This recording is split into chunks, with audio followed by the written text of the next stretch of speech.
Social मीडियावर viral झालेला हा व्हिडिओ तुम्हीही रिलेट कराल।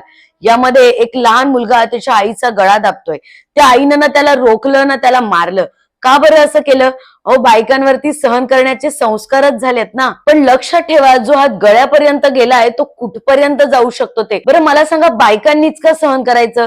आता तुम्ही माझ्याच अकाउंटचं बघा, माझे अकाउंट सस्पेंड झाले म्हणून अनेकांनी असुरी आनंद घेतला। कारण एखादी बाई काही चांगलं करत असेल ना तर ते कोणालाच बघवत नाही। खरं तर महिलांच्या विरोधातली ही हिंसा तेव्हाच सुरू होते जेव्हा आपण त्याला वाट करून देतो। नात्यांमध्ये एखाद्याला मर्यादेपेक्षा जास्त जागा दिली की तो डोक्यावर बसतो आणि हे त्याचे परिणाम आहेत। लहान मुलं आहे, चुकून झालं असेल, अशा चुका जेव्हा आपण पाठीशी घालतो ना तेव्हाच कुठेतरी जाऊन या हिंसेला सुरुवात होते आणि ती घरातूनच होते। त्यामुळे बाईनं घरावर मुलांवर संस्कार करावेत, पण स्वतःचा अपमान होण्याचे संस्कार ना इतरांवर करावेत ना स्वतःवर करावेत। त्यामुळे अनेक महिला आज या बाईप्रमाणे मुलांचा, घरच्यांचा, नातेवाईकांचा आणि या समाजाचा अन्याय, अत्याचार सहन करतायत। त्यांचा आवाज दाबण्याचा प्रयत्न होतोय, पण ती बाई गप्प बसली म्हणून आपण गप्प बसता कामा नये। तुम्हाला काय वाटतं? तुम्ही आवाज दाबून आम्हाला गप्प करू शकता?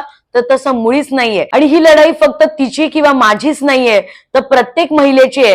त्यामुळे संघर्ष करणाऱ्या आणि स्वतःचं स्वप्न सत्यात उतरू पाहणाऱ्या सगळ्या महिलांना त्यांच्या सन्मानासाठी हा व्हिडिओ नक्की शेअर करा।